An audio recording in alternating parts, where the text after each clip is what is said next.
Hi, how are you doing? This is Pastor Cheryl. We are doing one on love of one's enemies. And we had a big storm last night, like wow. But anyway, we're doing one of love of one's enemies. And you can see there's some missing places in here that the other one filled out. This is Matthew. This is Luke. And then in reverse, Luke had it all here and Matthew skipped it. So we will go through it together and find out why and find out what they were trying to portray. Okay? Yeah, let's see here. And then we're going through kind of a Bible study on the Synoptic Gospels. And this is a standard text that all seminaries use. And if you're a religion major, you've had this course. We'll start out here with Matthew. Okay. And there's a lot of gaps in here, so I'll just fill in the gaps. If you have heard that it was said, you shall love your neighbor and hate your enemy. But I say to you, love your enemies. Then there's a gap. And then Luke goes on, but I say to you that here, love your enemies, do good to those who hate you, and bless you, those who curse you, and pray for those who abuse you. Okay, and then Matthew continues, and pray for those who persecute you, not abuse, but persecute, so that they may be sons of your Father, that... And do I look silly there?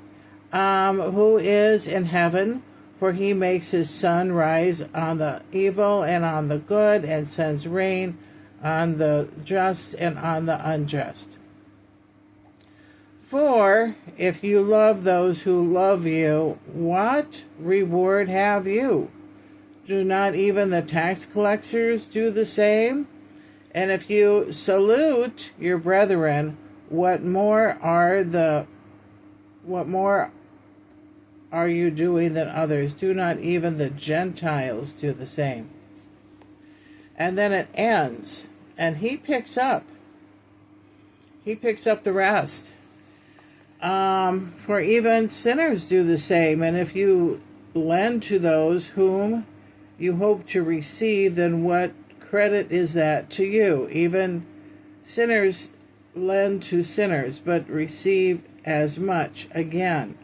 But love your enemies, and do good, and lend, expecting nothing in return. And your reward will be great, and you will be sons of the Most High, for he is kind to the grateful and the selfish. Be merciful, even if your Father is merciful. Okay, this one says, you therefore must be perfect, as your heavenly Father is perfect.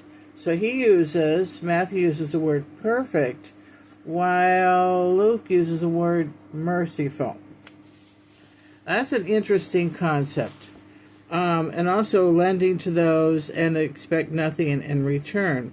Well, lending means it's like a borrowed book. If you go to the public library and you take out a book, you return it. And if you don't return it, you pay for it. And that's happened before. I found a pit bull puppy many years ago, right after seminary. Some little kids gave me a puppy that they found. They claimed they found him, and they gave him to me. And I had him for like 15 and a half years. He was a great dog. He really was. And anyway, we called him Laddie, and he had a thing about chewing up smelly library books. Those really old books from the public library. Notice they have a smell to them. And he liked that. And even though I put him in a box that I didn't think that he could get into, like an Avon box had a lid, he would open up the lid, get the book out, and chew it up. I had to pay for those. And he's saying that the sinners lend and then they get back what they lent. But he says that if you, lend to other people, don't expect it back. It's talking about dealing with the very poor. There is a fellow that I keep running into on the city bus and sometimes the laundromat. And he's always begging for money. He lives on Social Security like I do. He doesn't need to beg for money, but he's always begging for money.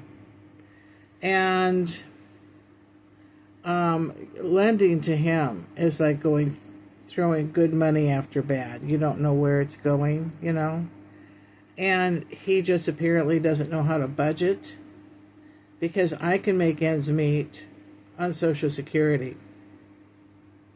He can't. And so anyway, Christ here is saying, just don't expect it back.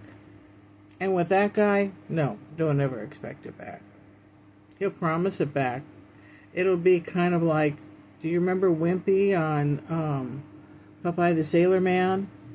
He was always borrowing money, and he was going to pay you back on Tuesday. Well, what's with Tuesday, Most people get paid on Friday. But, oh, no, I'll pay you back on Tuesday. And I guess Tuesday never came. That's why I would choose the word Tuesday. Strange thing, Tuesday. So, anyway, that is one of those concepts. And it says to love your enemies.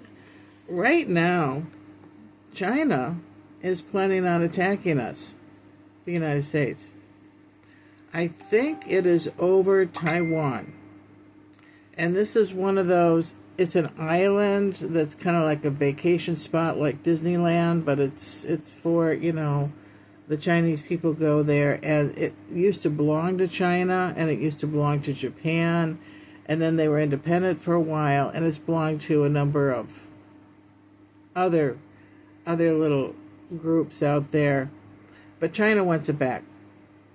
I don't know why. It's small. And it's too small to farm. And that's what they need. They need farmland. So I don't understand the purpose other than it'll bring in some revenue. That's why. It's all about money. But I think that they are ready to fight for it. I'm not really that interested in Taiwan. Are you? I'm not. It'll be a peaceful takeover. They'll simply march in, remove the guy that's in charge, and put their guy in charge. They'll kill the guy they take away, just as a show of power or something. They have kind of an old samurai type mentality. And so, yeah, they will be killing whoever's in power and take over. But there won't be a war. There won't be a war. It'll just simply change hands, and then they'll declare that that's their place or their little island now. And it's a pretty good-sized island. But I don't understand, all of this squabbling over that little province. It's not going to affect them one way or another. It won't. And China, I don't understand why they want it. I think it's all about money. Taiwan makes a lot of money. So anyway, keep Taiwan in prayer. And so far, we have kind of run out of time, or we could sit there and pick this apart a little bit more. I will see you tomorrow, and tomorrow we'll go on the next thing to talk about, almsgiving. It's very small. And the next one is on prayer, just on prayer, and then the Lord's Prayer. So we have a few small scriptures to go through, and we'll kind of weed through it and pick it apart. And if you have any comments, put it down underneath. And if you would like to subscribe so you get more of these Bible studies, click on the little bell and subscribe. And thumbs up if you like it. And we'll continue to go through the Synoptic Gospels together. I'll see ya. Bye-bye.